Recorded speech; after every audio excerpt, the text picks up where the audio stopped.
When people say a family joke, they usually mean something stupid but harmless, like a prank that gets everyone laughing at Thanksgiving dinner. What happened to my sister wasn't that. It wasn't a joke, and it sure as hell wasn't harmless. It was the kind of thing that makes you realize some people think cruelty is entertainment. It happened on a cold Saturday in late October. My sister, Elena Crawford, had gone up to Lake Harrow with her husband Preston and his family, the Harrows. They were old money, the kind of people who believed money could buy taste, class, and immunity. Their lake house was huge and soulless, sitting right at the edge of the water, all glass and dark wood. You could tell no one there had ever picked up a broom or cooked their own meal.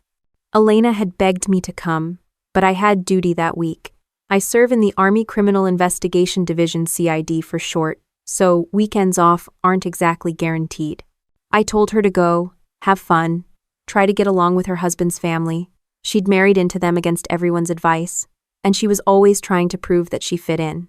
That morning, she texted me a photo, her smiling on the porch with a mug of coffee, the lake behind her. It looked peaceful. I even smiled back. But that was before the next photo came, the one from the paramedics' phone later that afternoon. Around 3 p.m, the Harrow men Preston and his father Garrett decided it would be funny to see how long Elena could stand the cold water.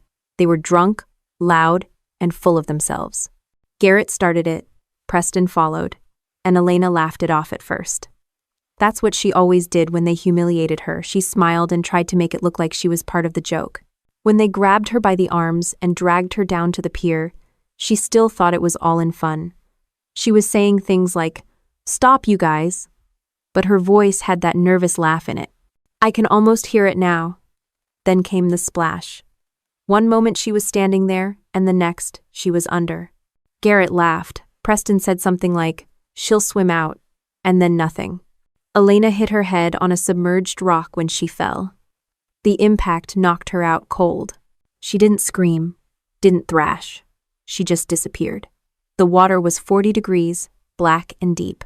Garrett looked down for a few seconds, shrugged, and told Preston to grab another beer. They walked back toward the house like nothing had happened. The only person still screaming was Eleanor, my mother. She had gone up for the weekend too, mostly to make sure Elena was treated with a shred of decency. She saw the whole thing happen. She ran down to the dock, shouting, waving, calling their names. They didn't even turn around. She said her voice cracked from yelling, and when she finally stopped, the only sound left was the water slapping against the pier.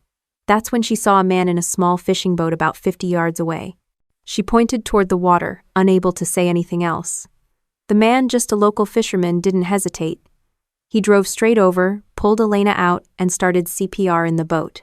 By the time the ambulance arrived, my sister was half dead from hypothermia. She had a concussion, water in her lungs, and a gash on her temple. The paramedics worked on her for 15 minutes before she coughed up water. My mother said that sound her breathing again was the worst and best sound she'd ever heard in her life. When Mom called me, I was sitting in a dull beige CID office going through evidence from a base fraud case. The second I heard her voice, I knew it was bad. She didn't cry. She didn't yell. She just said, "They pushed her." "What?" "Elena.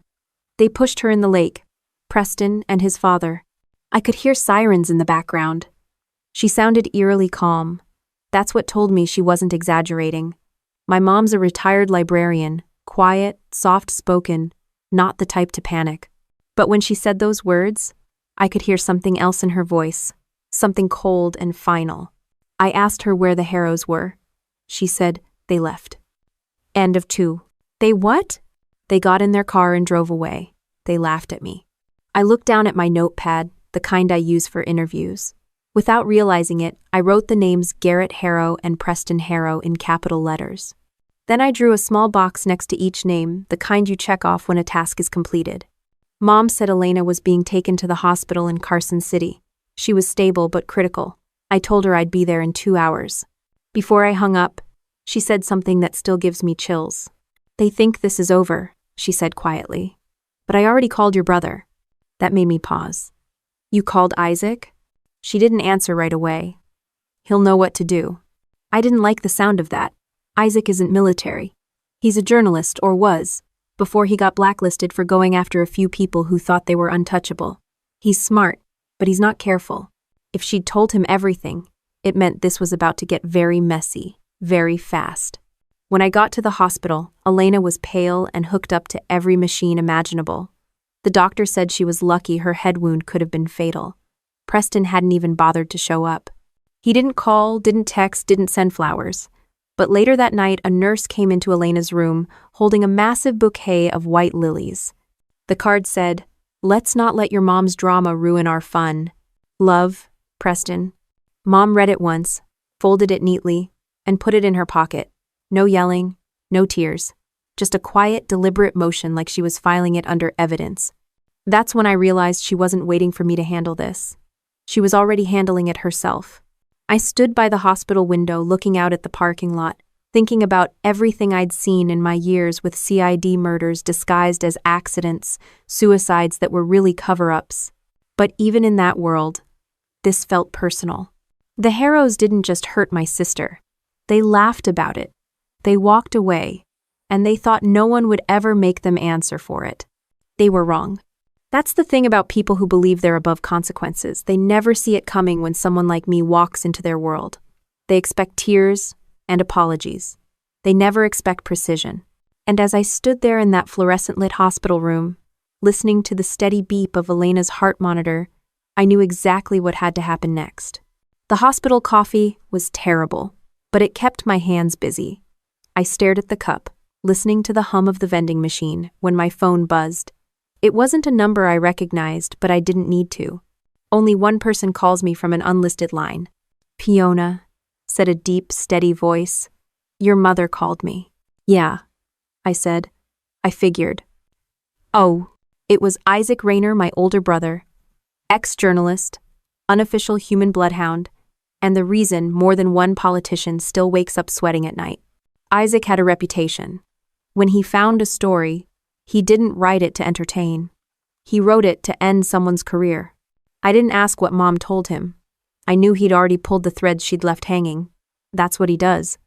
"They pushed her," he said flatly. "Garrett and the son. They walked away.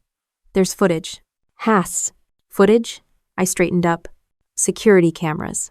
The pier's part of a private neighborhood system. It's grainy, but it's enough to prove she didn't slip." "Do you have it?" "I will tonight," he said. "I'm calling a guy who manages maintenance for the homeowners association. He's got gambling debts. I've helped people like that before." That was Isaac's polite way of saying I know how to make him talk.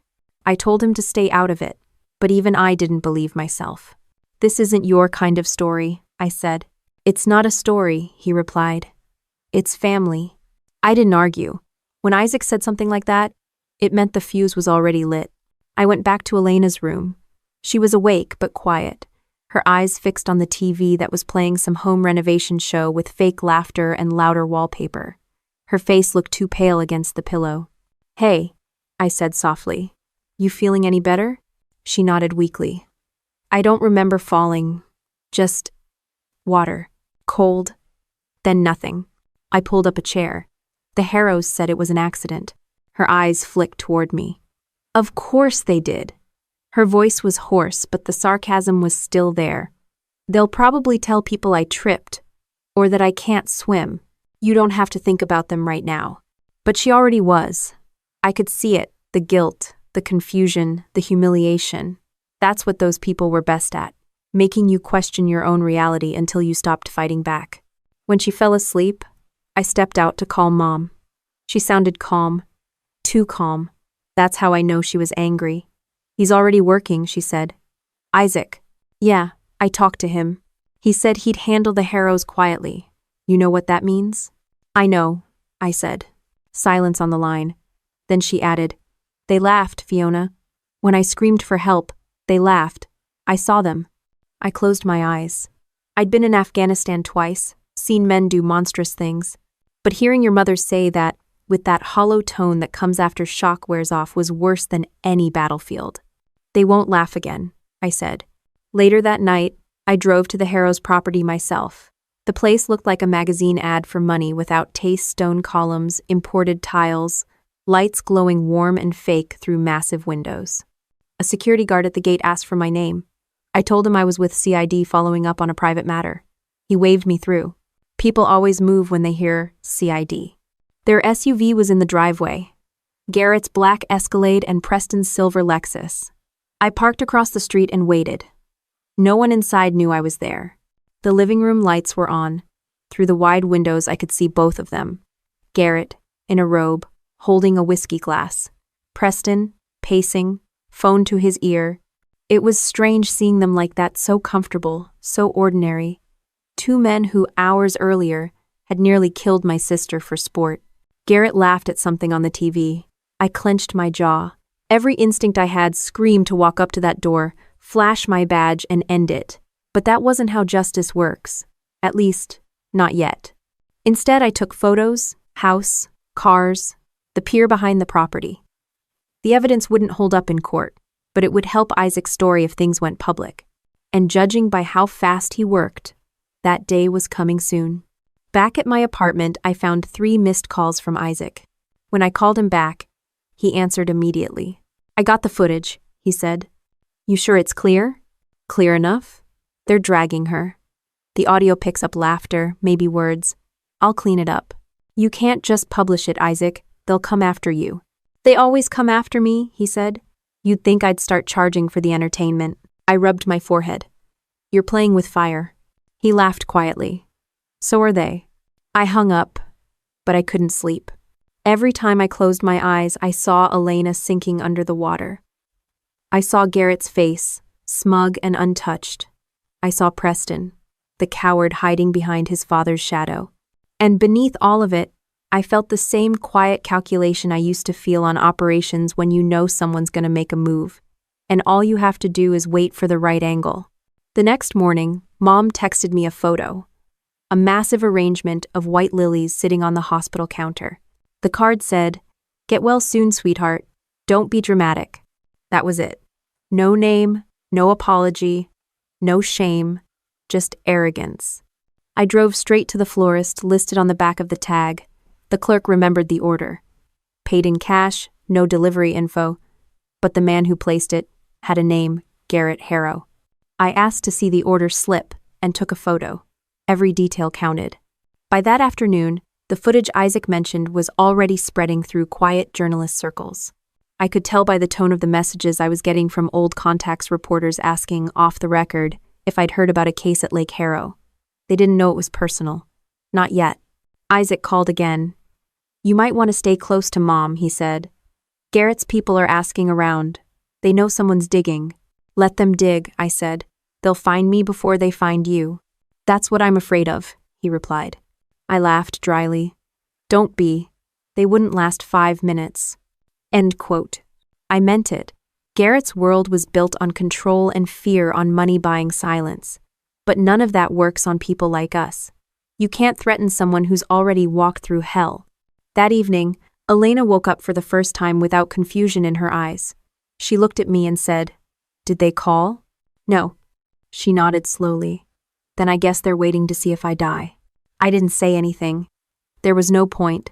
She already understood what kind of family she'd married into. When the nurse came in to check her vitals, I stepped out into the hall. The air smelled like bleach and old air conditioning. I checked my messages again, 3 from Isaac, 1 from an unknown number. It was a text. "Stop digging. This is bigger than you. A friend."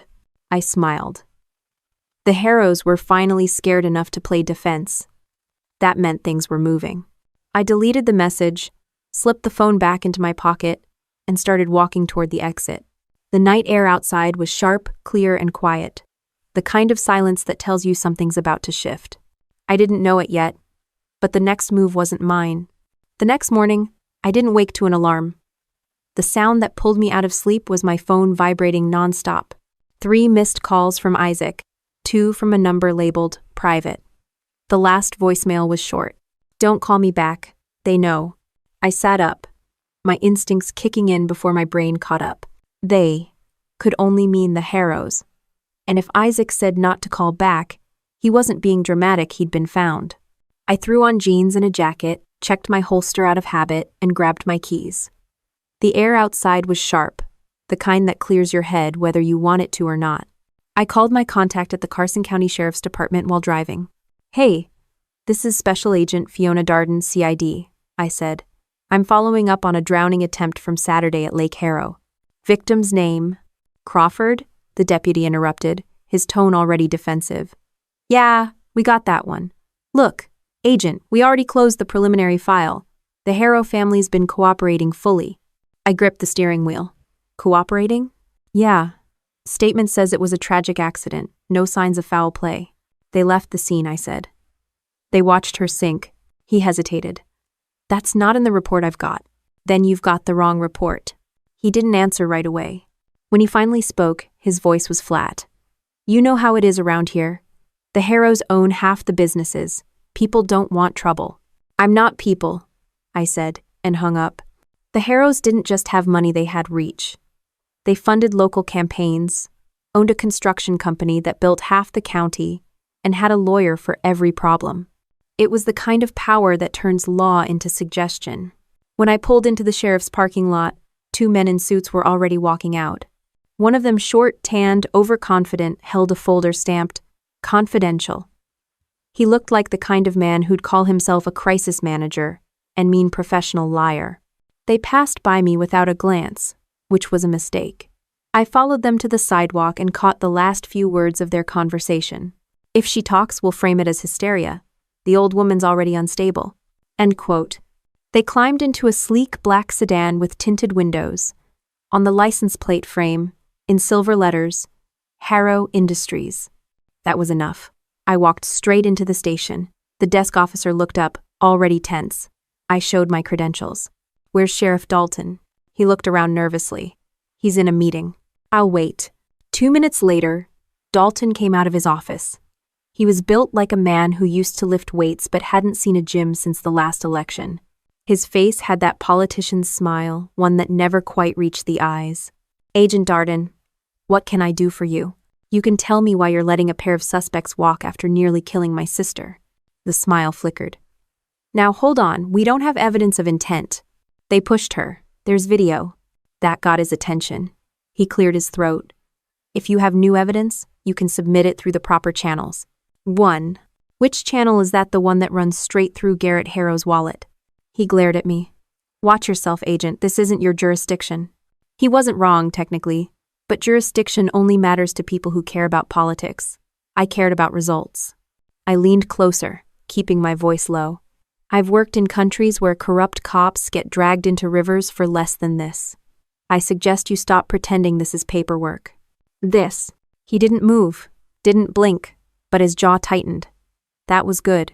Fear means the truth hit home. I left before he could respond. The less time spent in that building, the better. Outside, I called Isaac again, voicemail. Then I called Mom. Have you heard from him? I asked. No. He sent me an email early this morning. It just said, if they show up, don't answer the door. My grip tightened on the phone. They? The Harrows, she said simply. They know what he's doing. That. I drove straight to her house, eyes flicking between mirrors the whole way. It was a small place on the edge of Carson City, cozy and full of old books. When I got there, the curtains were drawn. Mom opened the door with her phone in her hand like a weapon. She wasn't panicking. She never does. She handed me the phone silently. It showed a text from an unknown number. Tell your son to stop digging, or the next lake won't have a rescue. I looked up. When did this come in? 20 minutes ago. That was all I needed. I forwarded it to my CID contact in cybercrimes. Even off-duty, I had access to tools that most civilians don't. Within minutes, he texted back a location ping. The message had been sent from a property registered under Harrow Construction, one of their warehouses. I called Isaac. No answer. Again. Still nothing. The drive there took 8 minutes. The warehouse sat at the edge of an industrial park, surrounded by trucks and silence. A security gate stood half open. I parked just outside and walked in, keeping my hand near my holster. The inside was dark, echoing, full of shadows and dust. My footsteps bounced off concrete walls. Near the back, I found tire tracks, 2 sets, fresh. Then something metallic caught my eye. A phone, lying cracked on the floor. Isaac's model. My stomach dropped. I picked it up, checked the gallery. The last photo was of Garrett Harrow's mansion. I pocketed the phone and moved deeper inside. A faint humming sound came from a corner office. I pushed the door open carefully. Inside, a computer screen glowed, displaying a draft email with attachments. The subject line read, "The truth about the Harrow family." The email was half-written, like Isaac had been interrupted. My heart kicked hard against my ribs. I scrolled through the attachments, scanned legal papers, old police reports, financial transfers from 22 years ago. The name Malcolm Pierce showed up over and over again. The door behind me creaked. I turned fast. Nothing there, just the wind through a crack in the paneling. Still, I knew better than to trust an empty sound. I shut off the monitor, pocketed a USB drive sitting on the desk, and left the same way I came. The warehouse felt heavier now, like it was holding its breath. Outside, the sun was already low, the light turning orange over the industrial park. I texted Mom that I was fine and heading back. I didn't tell her what I found, not yet. As I drove away, I passed a black SUV idling at the intersection. The driver's face was hidden behind tinted glass, but I could see the outline of someone watching. I didn't speed up, I didn't slow down, I just kept driving, my hands steady on the wheel, until the SUV turned off in the other direction. For the first time that day, I realized I wasn't angry anymore. I was calm, military calm, the kind that comes when every variable clicks into place, and you stop reacting. That's when you know the mission has truly started. The next morning came gray and heavy, the kind of day where light feels like an afterthought. I parked my car near the lake, the same spot where Elena had almost died. The water looked calm now, flat, quiet, indifferent. It was hard to imagine that 3 days ago this place had been chaos. I walked along the pier until my boots stopped at the edge. The boards creaked under my weight. In the distance, a fisherman was prepping his boat. Same kind of man who pulled my sister out of this lake. I wanted to thank him, but I didn't even know his name. Something about being back here felt off. The air smelled of pine and engine oil, but under that was something else, rotting algae, the kind that only surfaces when the lake turns over. I crouched down, staring at the water, and noticed the faint outline of a metal post near the bottom. It looked like part of an old dock, but the location was wrong. I snapped a photo, sent it to Isaac with a message. "Did the Harrows build new decking recently?" He replied almost instantly. "Not them. Their contractor, Pierce Construction. Company went under 20 years ago." Pierce. The same name I'd seen in his unfinished email at the warehouse. I called him immediately. "Isaac, that name's on your files too. Malcolm Pierce. Who was he?" He sighed, the kind of sigh that carries more caffeine than sleep. "Garrett's old business partner. They had a company together in the early 2000s, construction deals around this lake. Then one day, Pierce fell overboard during a fishing trip. Garrett inherited everything." Convenient," I said. "Too convenient," Isaac replied. "The police called it an accident. Case closed in a week. The same sheriff back then? Dalton." The connection hit like a flashbang. Garrett had a history here. One body in the lake wasn't new business for him. "Does anyone still have those files?" I asked. "Detective who handled it retired years ago," Isaac said. "Name's Ron Healy. Lives in Sierra Pines now, keeps bees or something. I've been trying to reach him." "Naughty six. Send me his address," I said. He hesitated. "You're going to spook him." "I'll be polite," I lied. An hour later, I was on the road. The drive to Sierra Pines was 2 hours of winding mountain roads, the kind where cell service disappears and time doesn't matter. Healy's house sat at the end of a dirt lane, surrounded by hives and overgrown grass. The man himself looked like he'd been built out of old habits and regret-tired eyes, gray beard, plaid shirt. He answered the door with suspicion. "Whatever you're selling, I'm not interested." "I'm not selling anything," I said, showing my badge. "Special Agent Fiona Darden, U.S. Army SID. I'm here about the Malcolm Pierce case." The name hit him like a slap. His face drained, and for a second, I thought he might close the door. "That was a long time ago," he muttered. "Not long enough," I said. He didn't invite me in, but he didn't shut me out either. I followed him around to the back porch where he poured black coffee into chipped mugs. The air buzzed with bees, calm and constant. I shouldn't talk about that, he said finally.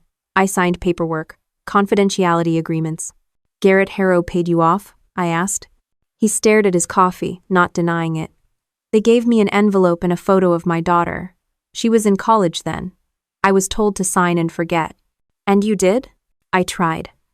He looked out toward the trees. But I see that lake every night. You don't forget that kind of thing. What really happened, detective?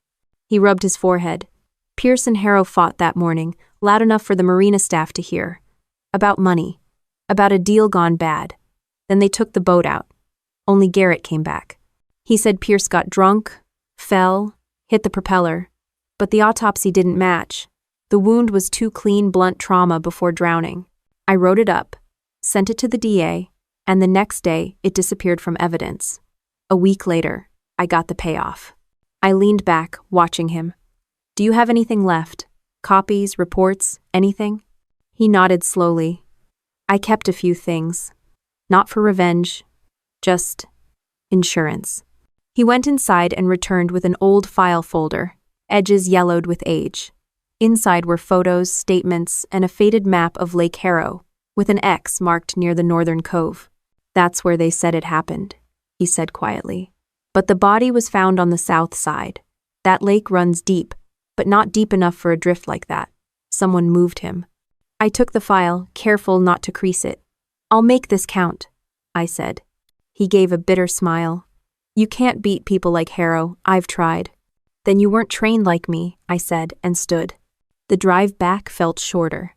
My mind was already building the timeline. Garrett's first accident 20 years ago, then Elena's. Same lake, same story, same sheriff. Different victim. I called Isaac. We have our pattern, I said. Pierce wasn't an accident, he was practice. Isaac didn't sound surprised. Then this isn't about revenge anymore. It never was, I said. It's about pattern recognition. He laughed once. You sound like you're briefing a mission. I smiled faintly. Maybe I am. And, back in Carson City, I dropped the files at my apartment and went straight to the hospital. Elena was stronger now, still pale, but sitting up, watching TV. She looked at me and gave a small smile. You've got that face, she said. What face? The one you get when someone's about to regret something. Accurate, I said. She reached for her water glass. Don't do anything crazy. Crazy would be letting them walk, I said. I don't do crazy. She nodded slowly. Just don't lose yourself in it. I didn't answer. Because maybe she was right, and maybe she wasn't. That night, I laid the Pierce file across my kitchen table. Names, dates, photos. The pattern was complete. Garrett's empire wasn't built on brilliance. It was built on bodies. Every contract, every deal, someone got buried so he could rise. The system had buried the truth for 20 years. But I wasn't the system. I opened my laptop, typed out a new document, and labeled it Pierce Harrow Connection. The cursor blinked at the end of the title, waiting. Then I added the next line. This story ends where it began at the lake. I didn't need to know what Isaac was doing next. I already knew we were moving in the same direction. By Monday morning, the story was already moving under the surface, quiet, invisible, but alive. Garrett's name had started showing up in small whispers. A contractor who suddenly refused to work with him. A city clerk on vacation after approving one of his zoning deals. A local reporter who had called in a favor from Isaac and was now asking questions no one wanted to answer. That's how rot spreads quietly, until the structure gives out. I sat in my car outside the Carson City courthouse, watching men in suits come and go. The Harrows had lawyers everywhere, men who looked confident, well-fed, and overpaid. But under that, I could see it, small cracks in their rhythm. The family wasn't panicking yet, but they were getting ready to. My phone buzzed. It was Isaac. You'll want to see this, he said. He texted me a link to a private forum, an underground journalist network he still had access to. Someone had anonymously uploaded 2 photos, one of the original Pierce autopsy report, and another of Garrett shaking hands with Sheriff Dalton at a campaign fundraiser 21 years ago. The caption was one word, pattern. Did you post this? I asked. I leaked it, he said. Different thing. Not really, I said. Sure it is. Leaking is polite sabotage. I didn't bother arguing. How long before they trace it back to you? They won't, he said. I'm using a relay chain through 5 countries. It'll take them weeks. Garrett doesn't wait weeks, Isaac chuckled. Neither do I. He hung up, and I sat there for a moment, staring at my reflection in the windshield. I'd dealt with corruption before, officers taking money, reports buried, but this wasn't just a bad apple.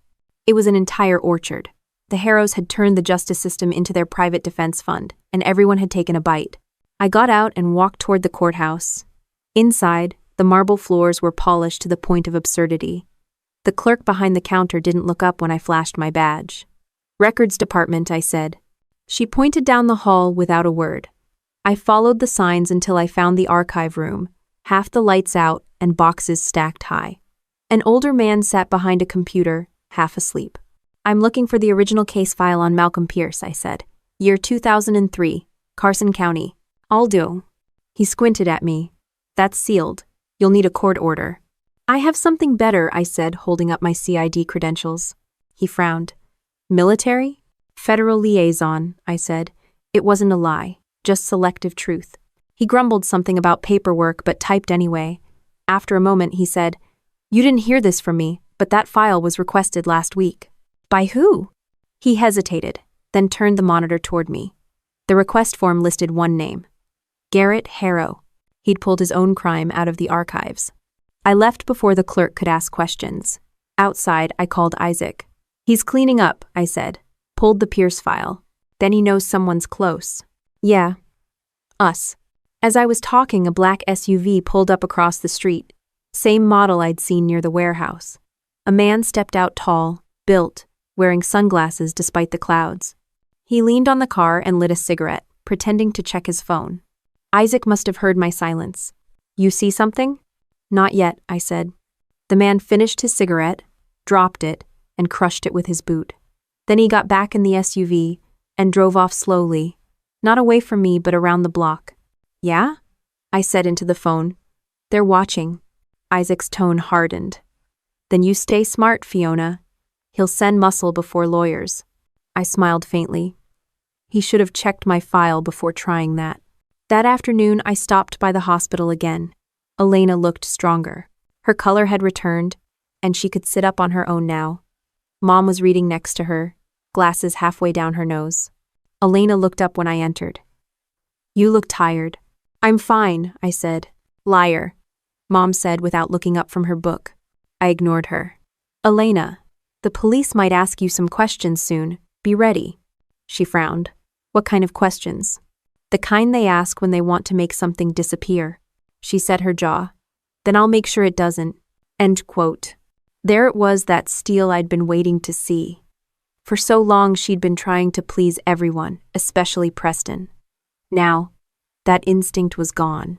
Good, I said, because once this hits they'll try to make you look unstable. Mom closed her book. Let them try. I've got everything documented. She wasn't bluffing. The woman had timestamps, photos, copies of text messages, even the florist's receipt. Years of being ignored had made her meticulous. By the time I left, the evening sky was turning dark. I drove home, half expecting the SUV again. It didn't show. Either they were done watching for the day or confident I wouldn't make a move. They were wrong on both counts. At home, I poured myself a cup of cheap coffee and spread everything across my dining table. Healy's files, Isaac's notes, the map of the lake, the hospital reports. Every thread led back to the same pattern. Garrett caused chaos, Dalton cleaned it up, and money kept everyone quiet. It wasn't rage that hit me then. It was focused, the same cold, narrow calm that came before an operation. The kind where you see everything 3 steps ahead. I opened my laptop and started typing a report, not for my superiors, not for the system, but for myself. I detailed every name, every date, every inconsistency. I attached the photos, the messages, the proof of manipulation. It wasn't a police report. It was a contingency plan. If something happened to me, Isaac would have it. And Isaac knew what to do with evidence. My phone buzzed again. A new text. No number, just coordinates and a message. You want answers? Come alone. I recognized the coordinates immediately. North side of the lake. The same area marked with an X on Healy's old map. I didn't bother telling Isaac. he'd try to stop me. And that wasn't an option. I checked my sidearm, grabbed a flashlight, and drove. The road wound through dense trees, no streetlights, no traffic. When I reached the clearing, I parked the car and stepped out. The wind coming off the water was cold enough to sting. A single lantern glowed near the edge of the pier. Someone was waiting. It wasn't Garrett. It was Preston.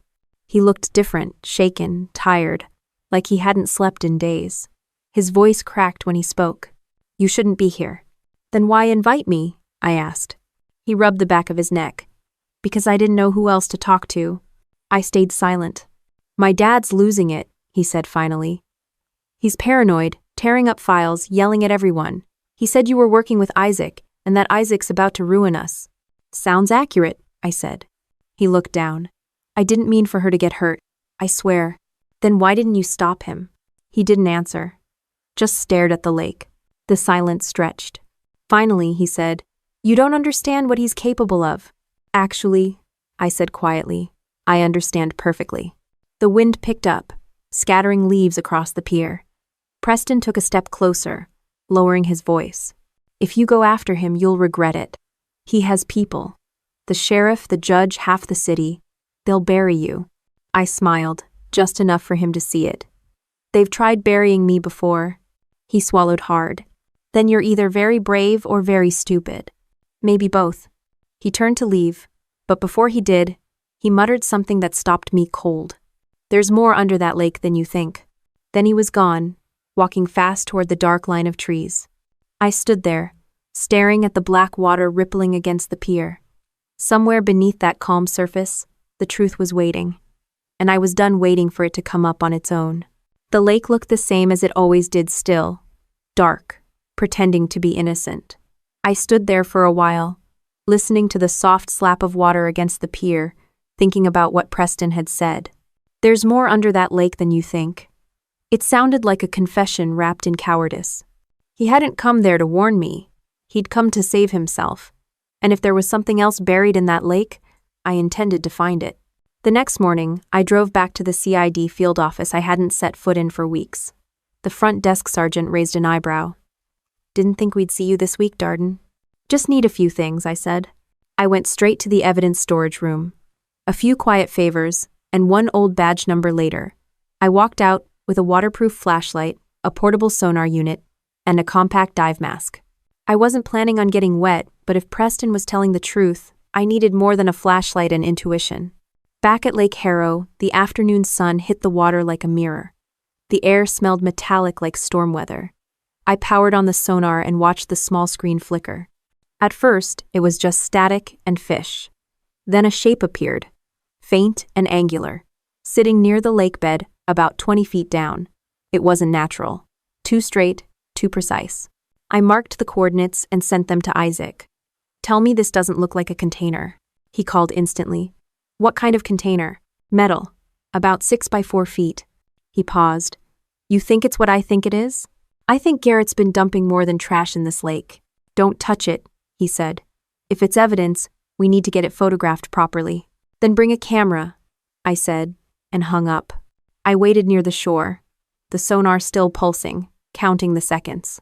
Isaac showed up 40 minutes later in a rental car that looked like it belonged in a crime documentary. He got out, wearing his usual uniform, dark jacket, faded jeans, expression halfway between curious and dangerous. "Show me," he said. We walked out onto the pier. I handed him the sonar. He stared at the screen, then at the lake. "You weren't exaggerating." "I never do." He knelt, scanning through the readings. "This shape, it's sealed. Too big for a box, too small for a boat. It's got symmetry. Burial symmetry," I said. He glanced at me. "You've been doing this too long. Long enough to know that bodies don't stay buried forever." Isaac straightened, exhaling through his teeth. "All right, we'll get a dive crew." "I already called one," I said. "Off-duty team from the base. They owe me a favor." He blinked. "You called them before you called me?" "They're faster." He gave a dry laugh. "Remind me never to play chess with you. M." An hour later, the divers arrived in a pickup. 3 of them former Navy guys now working private salvage. No paperwork, no questions. I briefed them, short and clean. There's an object at the bottom. We need photos, measurements, nothing else. They nodded, slid into wetsuits, and disappeared under the surface one by one. The lake rippled, then went still again. 10 minutes later, the first diver came up, pulled off his mask, and said, "You're not gonna like this." "What is it?" I asked. He climbed onto the dock and pointed at the screen on his underwater camera. The image showed a rusted container half buried in silt, the lid partially broken. Inside, a flash of something pale human bone. Isaac leaned in. "Jesus Christ." The diver wiped water from his face. "That thing's been down there a long time. There's rope, too. Heavy-duty industrial stuff. Someone wanted it to stay put." My chest tightened not from shock but recognition. It all fit. Pierce's body was supposed to have been found near the south end, but the autopsy photos in Healy's folder showed a bruise on the right temple, not consistent with a fall from a boat. Garrett hadn't dumped him where he died. He'd moved him. He'd hidden the real grave under the pretense of an accident. "Get it documented," I said. Isaac took photos from every angle. "This will end him." "Maybe," I said, "but ending him isn't enough. I want him exposed." He lowered the camera. "You're starting to sound like me." "I'm starting to understand you," I said. We packed up before dark. The divers left quietly, understanding that this wasn't something they wanted to be associated with. I told Isaac to go home, lock his doors, and send copies of everything to 2 separate hard drives. He didn't argue. "What about you?" "I've got someone to visit." "Oh." Garrett Harrow's office sat on the top floor of a downtown glass fortress, a company tower built from arrogance and unpaid favors. I walked in wearing civilian clothes, holding a plain envelope. The receptionist gave me the same fake smile people use when they think they're safe. "Do you have an appointment?" she asked. "Not really." I slid the envelope across the counter. "But you'll want to make sure he sees this immediately." She frowned. "May I ask who it's from?" "You can," I said, "but he'll figure it out faster than you will." She hesitated, then buzzed me through. "Money makes people obedient. Confidence makes them nervous." Garrett's office looked like the inside of a luxury watch, cold, expensive, and ticking with quiet menace. He stood behind his desk when I entered, silver hair perfect, tie knotted so tight it looked like it was choking him. "Agent Darden," he said smoothly. "To what do I owe the pleasure?" "You already know." I placed the envelope on his desk. "That's a photo from the lake. You might recognize what's in it." He didn't open it right away. He just stared at me. "You think this is smart?" "I think it's overdue." He finally slid the photo out. His jaw tightened, but his expression didn't change. Years of manipulation had given him an iron face. "Malcolm Pierce," I said quietly. 20 years at the bottom of your lake, and now he's got company." My sister almost joined him. Garrett leaned back, voice calm. "You should be careful, Agent. You're trespassing in waters you don't understand." "I understand them perfectly. You kill what gets in your way, then buy the people who clean it up." He smiled faintly. "And you think a few pictures change that?" "I think they're enough to make people start asking questions. Journalists, prosecutors, voters." He tossed the photo back on the desk. "You're not going to get justice, Miss Darden. You're going to get noise. Scandal fades. Power doesn't." I stepped closer. "You're mistaking power for control, and you just lost control." For the first time, I saw the flicker of something real behind his eyes. Not fear exactly, but the moment before it. "I suggest you go home," he said, "before your family suffers more. Accidents." "Funny," I said. "That's exactly what Malcolm Pierce heard before he drowned." I turned and left without another word. Outside, the air felt cleaner, sharper. I didn't believe in coincidences, and I didn't believe in threats that go unanswered. By the time I reached my car, my phone buzzed again. Isaac's voice was tight. "The leak's live. Every major outlet has it now. Pierce, Dalton, the lake, all of it. We just detonated the Harrow legacy." I didn't respond right away. I looked back at the tower, its windows glowing gold in the sunset like nothing could touch it. Everything looks untouchable right before it cracks. Garrett's tower still stood shining the next morning, but the air around it had changed. There was movement, news vans outside, reporters on the sidewalk, a few of his employees pretending not to exist. The leak had detonated like a precision strike, and I hadn't even pulled the trigger myself. I sat in my car across the street, sipping coffee that had gone cold hours ago. On the radio, a local talk show was already chewing on the story. Lake Harrow businessman implicated in 20-year-old drowning case. Possible corruption in Carson County Sheriff's Office.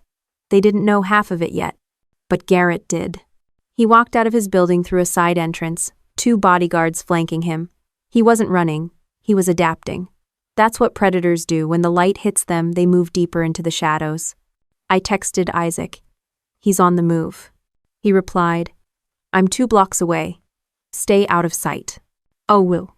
That was the kind of advice I never followed.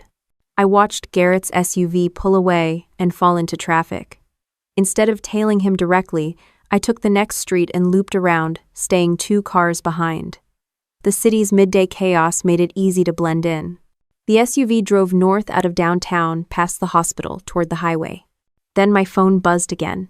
Isaac's voice came through, low and quick. He's heading toward the lake. We need to talk before you do anything stupid. Define stupid. Den. Anything you'd do before lunch? I ignored him.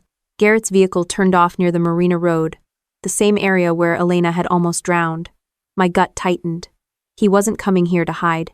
He was coming to destroy something. When the SUV stopped near a maintenance shed, I parked half a mile back and approached on foot through the trees. The wind was sharp, carrying that same cold scent of pine and gasoline. Through the scope of my binoculars, I saw Garrett speaking with Sheriff Dalton. 2 men who should have been enemies but clearly weren't. Dalton handed him a small metal case, the kind evidence techs use. Garrett opened it, looked inside, and nodded. Whatever was in that case, it was something they didn't want the world to see. I snapped a photo just as a noise behind me broke the silence. A twig. A soft crunch. I turned fast, but not fast enough. Someone hit me from the side, a body slamming into my ribs, knocking the air out of me. I went down hard, rolled, and caught a glimpse of a man in tactical black, face covered. He swung again. This time, I caught his wrist and twisted, sending the weapon a short baton into the dirt. He wasn't random. His movements were trained, clean, quiet, hired muscle, with military background, maybe private security. I could almost respect it. Almost. He lunged again, knife drawn. I sidestepped, let his weight carry him forward, and drove my knee into his chest. He fell, coughing, and I caught the handle of the knife before he could grab it. You really picked the wrong vet to jump, I said, pressing the blade against his neck. He didn't talk, but I didn't need him to. His sleeve shifted enough for me to see the insignia stitched near his wrist, Harrow Industries Security Division. They weren't even trying to hide it. I pulled a zip tie from my pocket and secured his wrists. Tell your boss I said hi. Leaving him there, I moved closer to the shed. Garrett and Dalton were already walking toward the lake now, carrying the case. They stopped near the pier, the same pier from the footage, the same spot where Elena's blood had hit the water. Garrett kneeled, opened the case, and pulled out a stack of papers sealed in plastic. Evidence. He tossed them into the water. Dalton lit a match and dropped it. The plastic caught fire before sinking, flames skimming across the surface like a trail of guilt. I took photos of everything, zoomed tight on their faces. That was my insurance policy. A sharp whistle behind me made me turn again. Isaac crouched near the tree line. He motioned for me to back away. I slipped back into the woods, keeping low until we reached his car. You've got to stop doing that, he muttered. I was watching him destroy evidence. He glanced over. So was I, from a safer distance. I showed him the photos. His eyes narrowed. This is enough to get Dalton disbarred, maybe indicted. Not enough for Garrett. He looked at me. You're not going to let it end with an arrest, are you? Arrests are temporary. I want something permanent. He didn't argue, just started the car. The tires crunched over gravel as we pulled away. By nightfall, the whole county was buzzing. The local DA had issued a statement of concern. The sheriff's department was reviewing its records. Garrett's PR team called it a smear campaign. And beneath all that noise, the old network of favors and handshakes was collapsing. At home, I opened my laptop and uploaded the new photos to a secure drive. My desk was covered in notes, sketches, and timelines. It looked less like an apartment and more like a war room. Mom called around midnight. She didn't waste time with small talk. He's fighting back, she said. I know. Endus. He called here earlier. Pretended it was about Elena's medical bills. I hung up. You did the right thing. I didn't do it for the right reason, she said. I did it because his voice made me sick. There was silence after that, the kind that says everything words can't. After we hung up, I poured another coffee and stared at the wall of evidence in front of me. Every photo, every file, every face. Each one connected by a single thread. Garrett Harrow. He was at the center of every lie, every manipulation, every accident. Then my phone buzzed again. A new number. One message. You can't save her twice. I stared at the words. No name, no punctuation. But I knew exactly who sent it. I grabbed my jacket and keys, heart hammering but mind cold. It wasn't a threat. It was a warning. Elena was still a loose end in Garrett's world, and loose ends got cut. The hospital was 20 minutes away, but I made it in 12. When I burst into her room, she was awake, reading under the dim glow of the bedside lamp. She looked up, startled. What's wrong? I scanned the hallway, the room, everything. Did anyone come by? Visitors? Calls? No, she said slowly. Why? I didn't answer. I just checked the window locks, the door hinge, even the vent. Finally, she said softly, You think he'll come for me? I know he will, I said. She exhaled, long and calm. Then let him. I'm tired of being scared. And for Juan. That's the moment I realized something had shifted in her. The victim was gone. What sat in front of me now was resolve. Then we end this, I said. She nodded. Together. I looked out the window at the city lights reflecting off the glass, each one flickering like the calm before a detonation. Justice wasn't coming from a courtroom anymore. It was already in motion, quiet, precise, and personal. The morning started with silence, then chaos. My phone lit up before sunrise. Texts, missed calls, emails, reporters, investigators, people I hadn't heard from in years. The story was everywhere now. Military investigator tied to Harrow corruption scandal. Pierce murder case reopened. Family powerhouse faces federal scrutiny. I turned off the TV after the third segment. The coverage wasn't what bothered me. It was how fast it spread. Garrett's people weren't scrambling, they were striking back. They'd twisted the story to make me look like the aggressor, the vengeful sister, the unstable veteran, the same playbook they'd used for decades. Isaac called before I could process it all. His tone was sharp, wired with caffeine and adrenaline. You've seen it? Yeah, I said. They flipped the narrative overnight. They're claiming you falsified the CID evidence. They can claim whatever they want. The evidence speaks louder. Palson. Not when the audience has already been bought, he said. Their lawyers are framing you as a rogue agent acting on personal vendetta. They even mentioned Mom. That last part made me pause. They brought her into it? They're calling her an emotionally unstable witness influenced by grief. It's disgusting. My jaw tightened. Then we make it worse for them. You're already their main story, he said dryly. I'm fine with that. He sighed. I figured you'd say that. I've got something, Fiona. An internal memo. Harrow Industries sent it to their PR and legal teams last night. A contact of mine forwarded it. What's in it? He hesitated. A hit order. Not literal, but they're planning to destroy you publicly. They've hired private investigators to dig up anything: training records, service reports, disciplinary history. They'll twist it however they can. I stared at the wall, the morning light slicing through the blinds. Let them dig. They'll find medals and citations. That'll scare them more. Maybe. But it'll also make them desperate. Desperation was good. Desperation made men like Garrett sloppy. By noon, the courthouse was surrounded. Reporters shouting, cameras flashing, everyone trying to get a statement. I parked 3 blocks away and walked in through the side entrance. I wasn't there to perform, I was there to watch it burn. Inside, Sheriff Dalton stood at a podium, doing his best impression of a man under control.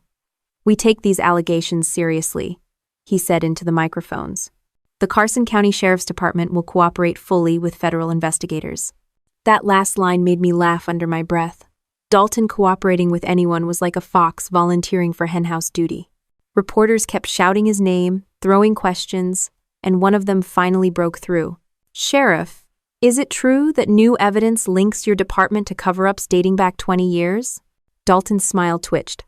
I can't comment on ongoing investigations. That was the tell. A man who can't comment is a man who's been caught. From across the room, I caught sight of Garrett. He stood in the corner, calm, almost amused, a statue in a designer suit. His lawyer leaned in occasionally, whispering. Garrett didn't respond. He didn't need to. He believed money would always outlast scandal. Isaac appeared beside me, his expression grim but alive. You're enjoying this, he muttered. I'm appreciating it, I corrected. He handed me a folded piece of paper. This came from a friend in D.C. The Justice Department just opened a federal probe. Fraud, obstruction, conspiracy. It's officially beyond county hands now. Good. Isaac glanced at Garrett. He doesn't look scared. He's not. Not yet. I do. The press conference broke up shortly after. Garrett exited through a side door, his bodyguards forming a human wall. But I didn't follow him. I went the other way straight to the DA's office upstairs. The DA, Caroline Vega, was younger than I expected. Sharp eyes, steady posture. She looked like someone who'd already fought a few battles she wasn't supposed to win. I've read your reports, she said, motioning for me to sit.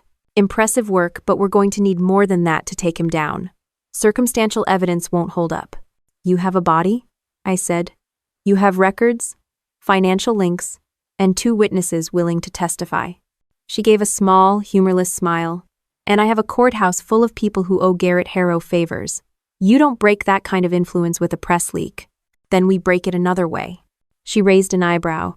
You sound like you're not talking about the legal system. End of 40. I'm talking about truth, I said. Real truth. Not the kind that fits into a courtroom. She leaned back, assessing me. You're dangerous.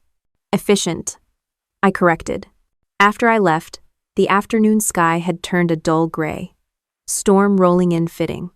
I drove back toward the lake again, because no matter how far the story spread, everything always circled back to that water. The scene of every lie, every secret. At the marina, a county cleanup crew was already out there, dredging debris, maybe pretending to reinvestigate. Their boats cut small wakes through the still surface. I parked and walked along the pier, stopping where the wood darkened from years of water damage. The same spot Elena had fallen. The memory wasn't cinematic. It was clinical. The sound, the impact, the laughter, it all played back in sharp, cold fragments. That was how trauma really worked. You don't relive it. You reanalyze it. A voice behind me broke the silence. You shouldn't be here. It was Dalton. Alone, no uniform this time, just a jacket and a look that didn't match his usual arrogance. Funny, I said. That's exactly what your job description says. He sighed. This has gone too far. It's gone exactly far enough. You don't understand. If Harrow goes down, a lot of people go with him. Judges, mayors, bankers. It'll ruin this county. Then maybe it deserves to be ruined. Half. He shook his head. You think you're the hero in this? You're not. You're just another weapon someone else will use. I stepped closer, lowering my voice. You ever think maybe some weapons choose their own targets? For a second, he didn't have an answer. That silence was its own confession. When I walked back to my car, rain started falling slow, heavy drops that soaked through the asphalt. I didn't rush. I didn't hide. Let the world see me walking through it. By the time I got home, the headlines had changed again. Corruption probe expands. Sheriff under scrutiny.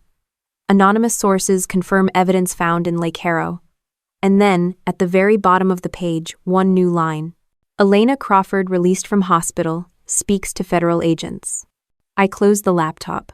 She hadn't told me, which meant she didn't need to. That was how I knew the balance had shifted. The Harrows were still standing, but for the first time, they were standing on sinking ground. By the time the federal agents rolled into Carson City, the town looked like a wasp nest someone had kicked open. News trucks parked outside the courthouse, protesters gathered with signs that didn't make sense, and half the local officials were on leave without explanation. The Harrows had spent years buying silence, and now every voice they'd buried was screaming at once. I drove past the courthouse, watching it all unfold.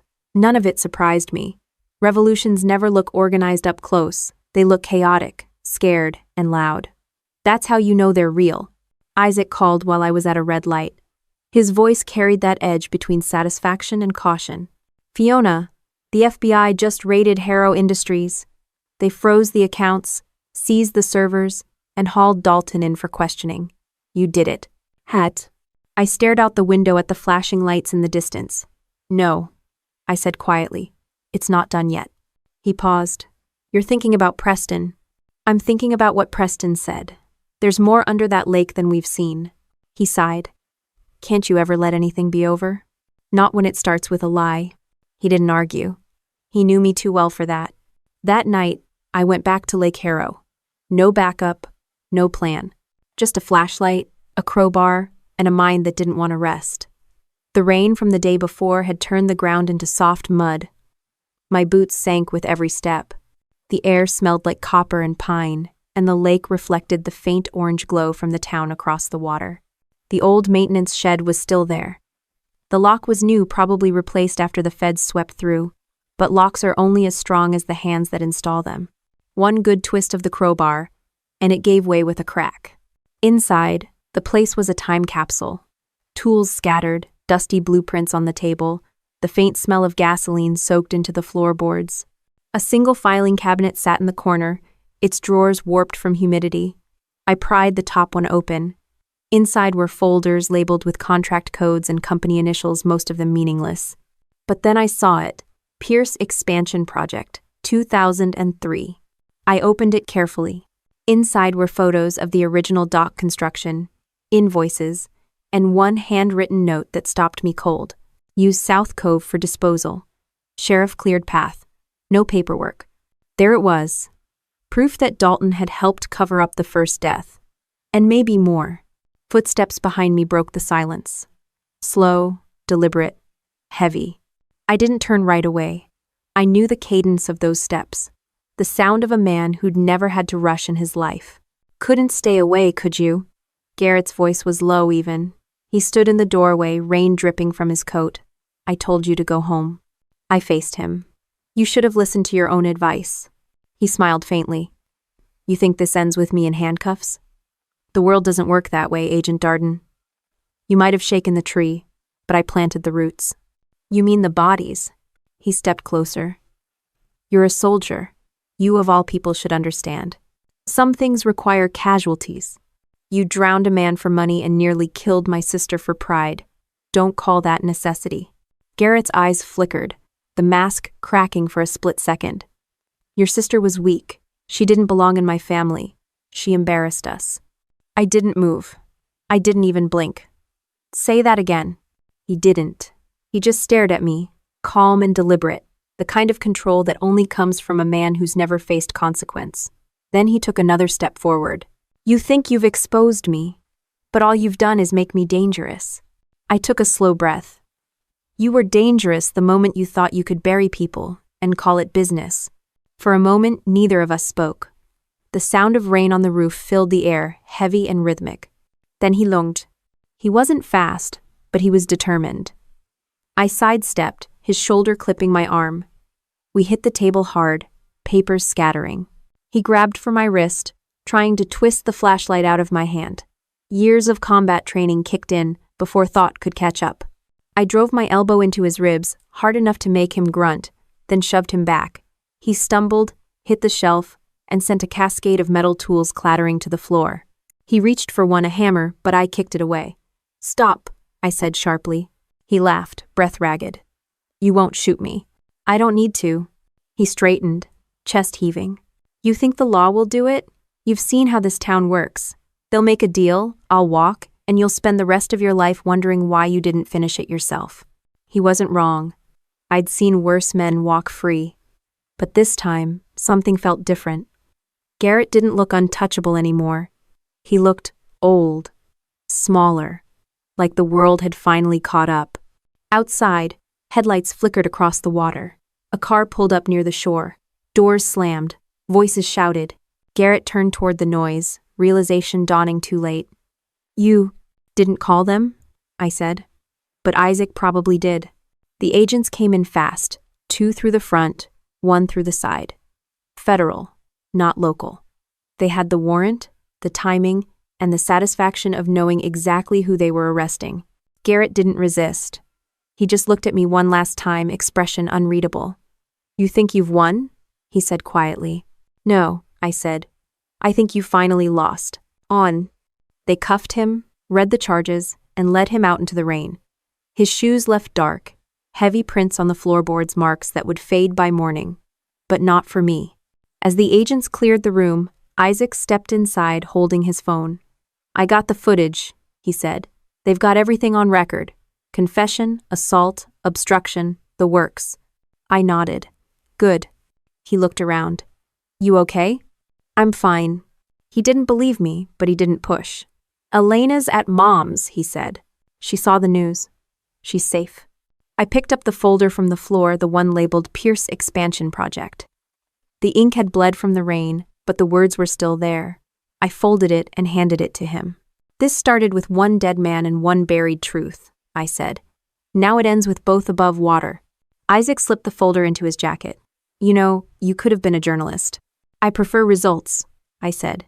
We stepped outside together. The rain had eased to a fine mist, the kind that softens everything except memory. The flashing lights from the patrol cars turned the lake silver. For the first time, it looked clean. Garrett was already in the back seat of one of the cars, head bowed, hands cuffed. For a man who'd controlled everything for decades, he looked like someone finally forced to see himself without the mirror of power. I didn't say a word as they drove him away. I just watched the car's taillights disappear into the fog. Isaac looked at me. "So, now what?" I exhaled, long and steady. "Now the noise begins." He smiled slightly.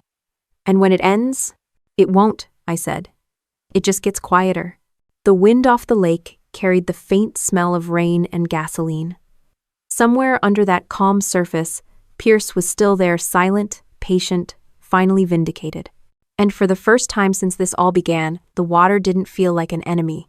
It felt like proof. The morning after Garrett's arrest, the city was quiet in that strange way that only comes after chaos. News anchors had already started the postmortems, politicians were scrambling to distance themselves, and everyone suddenly remembered how much they had always suspected something. The same people who toasted him at charity galas now said his name like it left a bad taste. I sat in Mom's kitchen, the same one where Elena and I used to fight over who got the bigger slice of pie. Now it smelled like coffee and disinfectant. The radio hummed with updates about arraignments, federal indictments, and asset freezes. Garrett's lawyer had filed motions, but none of them mattered. The system he'd built to protect himself was turning inward, eating him alive. Mom placed a mug in front of me. "You look like you haven't slept." "I haven't," I said. She sat down opposite me. "You should feel something. Relief, at least." "I do," I said after a moment. "Just not the kind people expect." She studied me, her hands cupping the mug for warmth. "You didn't just take them down for Elena, did you?" "No," I said. "I did it because they thought they could make someone disappear and still have breakfast the next morning." She gave a small, tired smile. "That sounds like something your father would have said." I didn't answer. The coffee was bitter, grounding. Outside, the sky was gray again. That soft Pacific fog that never fully lifts. Elena was upstairs, resting. She'd been quiet since Garrett's arrest. Not sad, not shaken, just quiet in a way that suggested she was relearning what peace sounded like. The doorbell rang around noon. Isaac let himself in, waving a newspaper like it was a trophy. Front page, top fold. Harrow indicted on 21 counts. He tossed it on the table, grinning. "You got your justice, sis." I looked at the headline. Harrow dynasty collapses as federal probe deepens. Beneath it, a smaller subheading. Sources credit anonymous whistleblower tied to Military Intelligence Division. I raised an eyebrow. "Anonymous?" He shrugged. "You didn't think I'd let them put your name on it, did you? You'd never get clearance again." I leaned back, exhaling. "You always were better at disappearing." "Occupational habit," he said, pouring himself coffee. "So what now? You planning on going back to base? Or is this your retirement party?" "I haven't decided," I said. "But I'm not finished." "Finished?" he asked. "The guy's in custody. The feds are crawling all over his empire. Even Dalton's turning on him to save his own skin. What's left?" "The system," I said. "It doesn't fix itself. Someone has to clean the mess, he snorted. And you're volunteering for janitorial duty? I smiled faintly. You always told me I like order. I nod. He lifted his cup in mock salute. To the most dangerous librarian the army ever produced. Mom shook her head but smiled too. The kind of smile that says she's proud and terrified at the same time. Upstairs, the floor creaked. Elena appeared at the top of the stairs, leaning against the railing. She looked fragile but steadier than she had in weeks. I heard laughing, she said softly. Isaac waved. Morning, miracle girl. She came down slowly, her eyes on the newspaper. Is it true? Every word, I said. They can't bury it this time. She sat beside me, tracing the print with her finger. I used to think justice looked like handcuffs and trials, she said. Now I think it just looks like the truth staying in daylight. Truth doesn't always look clean, I said. Sometimes it crawls out of the mud. She nodded. Still better than drowning. We sat in silence for a while, the kind that wasn't awkward or heavy, just full of everything that didn't need to be said anymore. By afternoon, agents came by to take final statements. They were polite but clinical, the way people are when they've already read your story in a file. I gave them the same answers I'd given a dozen times before. When they left, one of them turned at the door. Ma'am, I hope you know you did the right thing. I didn't answer.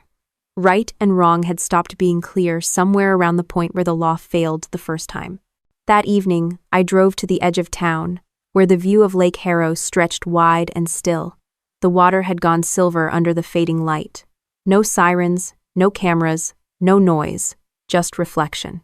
I parked and walked down to the pier, the boards creaking under my boots. The same spot, the same cold air, but this time, there was no anger left in it. I stood there for a long while. Then I spoke, not to anyone in particular, but to the air itself. You were right, Dad. Evil doesn't vanish, it just gets quieter until someone calls its name again. The wind rippled across the water like it heard me. Footsteps approached behind me. Elena's.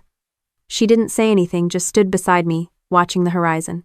After a while, she said, You ever think about what happens next? I smiled slightly. Every day. But the future's just another mission. She nodded. Maybe this time it's one we get to pick. The reflection of the sky shimmered in her eyes, and for a brief second, I saw the little sister who used to chase fireflies in our backyard. Not broken, not afraid, just alive.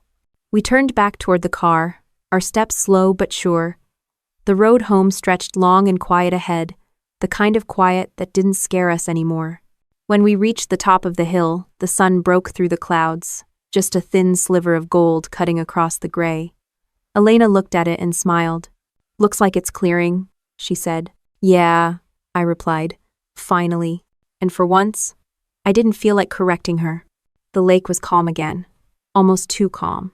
As if the world had finally exhaled after holding its breath for too long. Weeks had passed since Garrett's arrest, and the news cycle had already found fresher scandals to feed on. The Harrow name, once printed on billboards and charity galas, now sat in bold type on court documents and auction listings.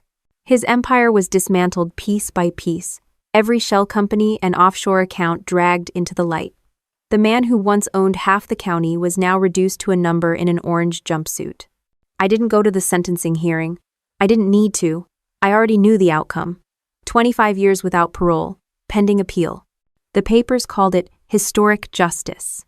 I called it math. One life stolen, one returned to balance.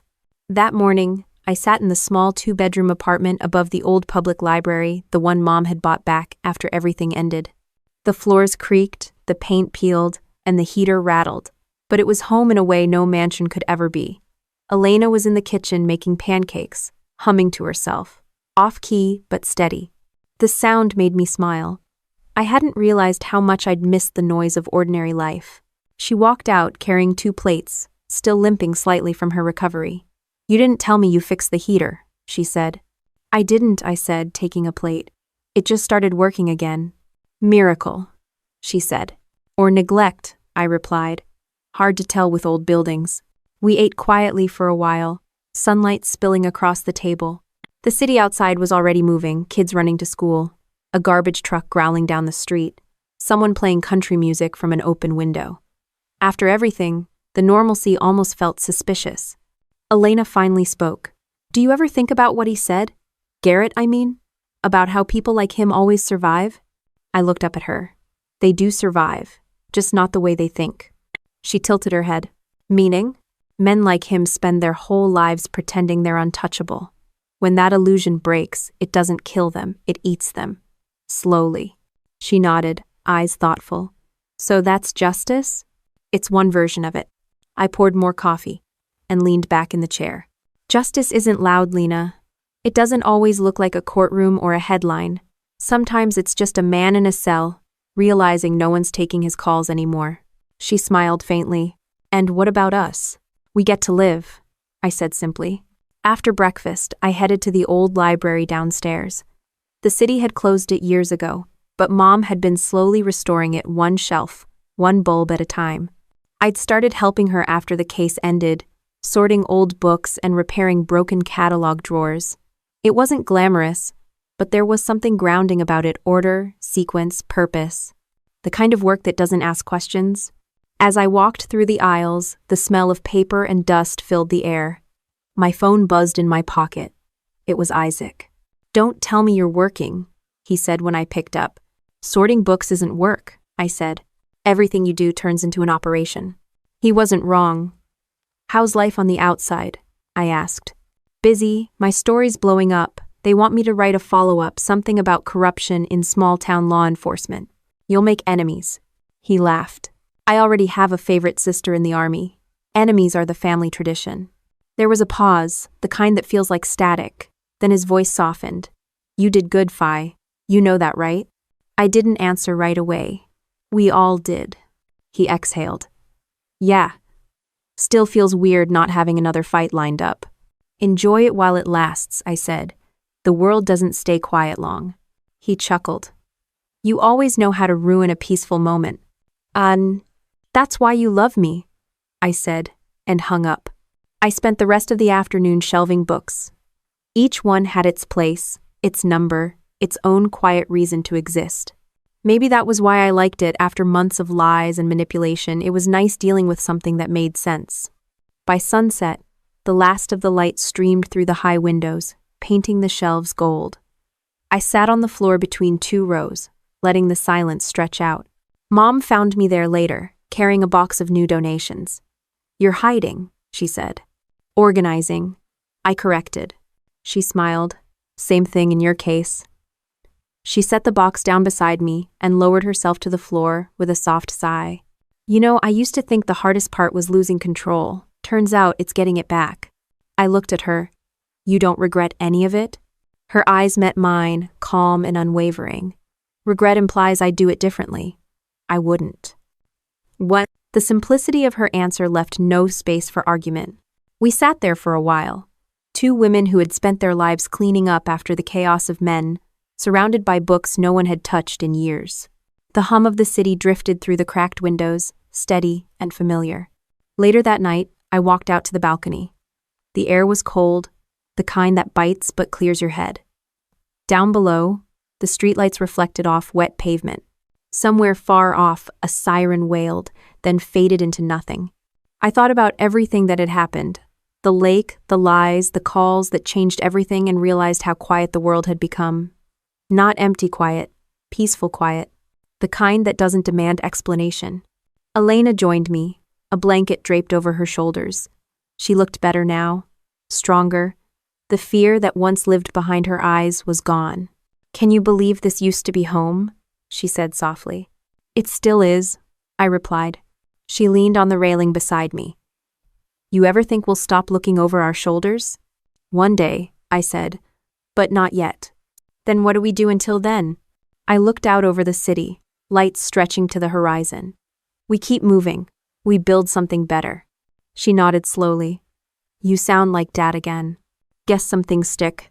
The wind picked up, carrying the faint smell of rain. The night didn't feel heavy anymore. It felt open, like something had finally shifted. Behind us, the light from the library windows spilled onto the street.